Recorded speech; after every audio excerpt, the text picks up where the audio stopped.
नमस्कार, मैं डॉक्टर ऋचा अंगीरा, सहायक आचार्य राजनीति विज्ञान, श्री प्रताप सिंह बारोट, राजकीय महाविद्यालय शाहपुरा। राष्ट्रीय शक्ति के पहले हमारे 2 वीडियो में हमने बात की राष्ट्रीय शक्ति क्या है और राष्ट्रीय शक्ति के विभिन्न तत्वों के बारे में, जैसे भूगोल, प्राकृतिक संसाधन, जनसंख्या, तकनीक। इसी कड़ी में आगे बढ़ते हुए आज हम राष्ट्रीय शक्ति के अन्य तत्वों पर चर्चा करेंगे। राष्ट्रीय शक्ति के कुछ ऐसे तत्व भी होते हैं जिनके अस्तित्व का हम केवल अनुभव कर सकते हैं, उन्हें देख नहीं सकते। ये तत्व भौतिक न होकर मानवीय तत्व होते हैं, जैसे नेतृत्व, मनोबल और विचारधारा। विचारधारा राष्ट्रीय शक्ति का महत्वपूर्ण तत्व है। विचारधारा राष्ट्र के लोगों को जोड़ने का कार्य करती है। विचारधारा से लोगों में समर्पण की भावना उत्पन्न होती है। विचारधारा सरकार को अपने नागरिकों का समर्थन प्राप्त करने में मदद करती है। राष्ट्रीय शक्ति के तत्व के रूप में विचारधारा राष्ट्र के सदस्यों के मनोबल को निर्मित करने में महत्वपूर्ण भूमिका अदा कर सकती है। विचारधारा के ही माध्यम से लोगों में राष्ट्रीय लक्ष्यों के औचित्य में आस्था उत्पन्न होती है। हिटलर ने जब नई व्यवस्था का नारा दिया तो जर्मन जनता में युद्ध के औचित्य के संबंध में एक विश्वास उत्पन्न हो गया था। इस प्रकार विचारधारा के आवरण में कोई भी देश अपने हितों को भी छुपाने का कार्य करता है। इसीलिए राष्ट्रीय शक्ति का एक महत्वपूर्ण तत्व विचारधारा बन जाती है। राष्ट्रीय चरित्र शक्ति का अमूर्त, सूक्ष्म और मानवीय तत्व होते हुए भी सबसे महत्वपूर्ण तत्व है। किसी भी देश की राष्ट्रीय शक्ति का मूल्यांकन करते हुए राष्ट्रीय चरित्र को ध्यान में रखना अत्यंत आवश्यक होता है।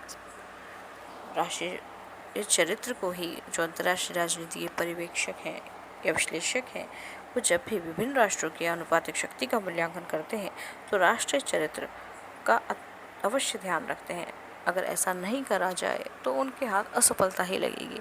जैसे राष्ट्रीय चरित्र के कारण जर्मनी हुआ, रूस सैनिकरण पर आधारित सरल नीतियाँ अपना सकते हैं, जबकि अमेरिका और ब्रिटेन ऐसा नहीं कर सकते। अतः राष्ट्रीय चरित्र राष्ट्रीय शक्ति का अत्यंत महत्वपूर्ण तत्व है।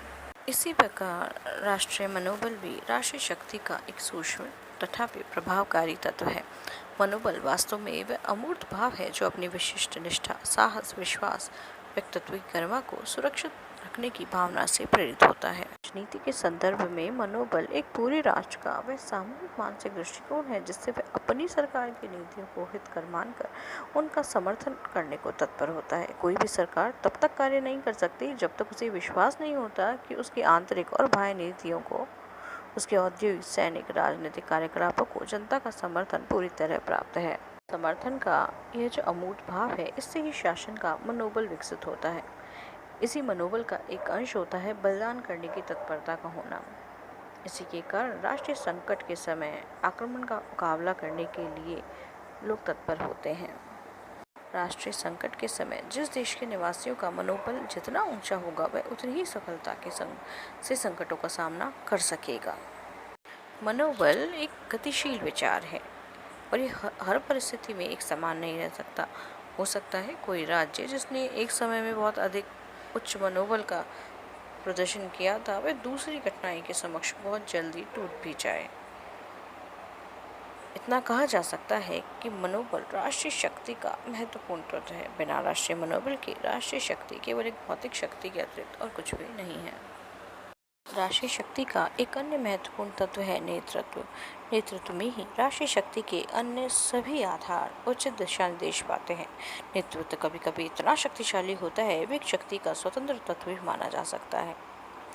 नेतृत्व मुख्यतः 2 रूपों में कार्य करता है। पहला, नेतृत्व राष्ट्रीय शक्ति के अन्य तत्वों के बीच समन्वय की स्थापना करता है।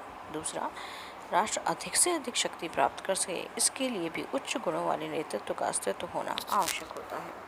नेतृत्व का युद्ध और शांति काल दोनों में ही अपना महत्व होता है।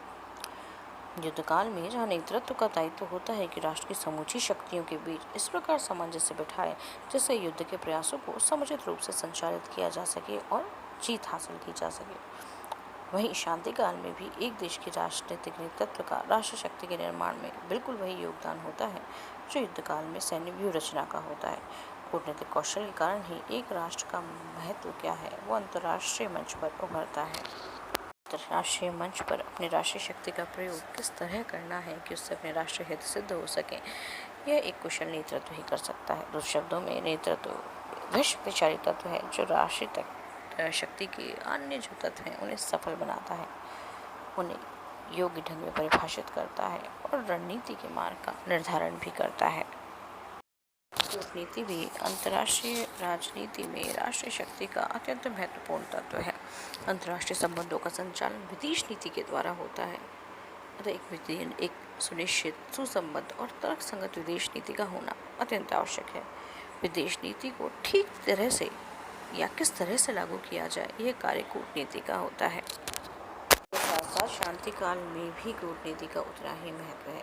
ये राष्ट्रीय शक्ति के अन्य सभी तत्वों को सफल बनाने में योगदान देती है। सभी तत्व सही होते हुए भी अगर किसी भी देश की कूटनीति सही नहीं है तो वह राष्ट्र अंतर्राष्ट्रीय मंच पर कभी अपने राष्ट्रीय हित सिद्ध नहीं कर सकता। किसी राष्ट्र की शक्ति उसकी औद्योगिक क्षमता पर भी निर्भर करती है, अतः औद्योगिक क्षमता किसी भी राष्ट्र शक्ति का एक महत्वपूर्ण तत्व है। जब तक किसी भी राष्ट्र में औद्योगिक क्षमता नहीं होती तो अगर उसके पास कच्चा माल भी है तो उसका कोई महत्व नहीं रह जाता। इस प्रकार राष्ट्रीय शक्ति की विभिन्न तत्व समय समय पर अंतर्राष्ट्रीय मंच पर अपने देश के राष्ट्रीय हितों की सिद्धि के कारक बनते हैं। राष्ट्रीय शक्ति का स्वरूप बदलता रहता है। एक समय में कोई महाशक्ति हो सकती है, वहीं दूसरे समय में महाशक्तियाँ बदल भी सकती हैं। कभी राष्ट्रीय शक्ति का एक कारक महत्वपूर्ण हो सकता है, वहीं दूसरे समय में दूसरा कारक भी महत्वपूर्ण हो सकता है। इस प्रकार राष्ट्रीय शक्ति किसी भी देश के लिए उसके हितों की सिद्धि में महत्वपूर्ण भूमिका निभाती है। धन्यवाद।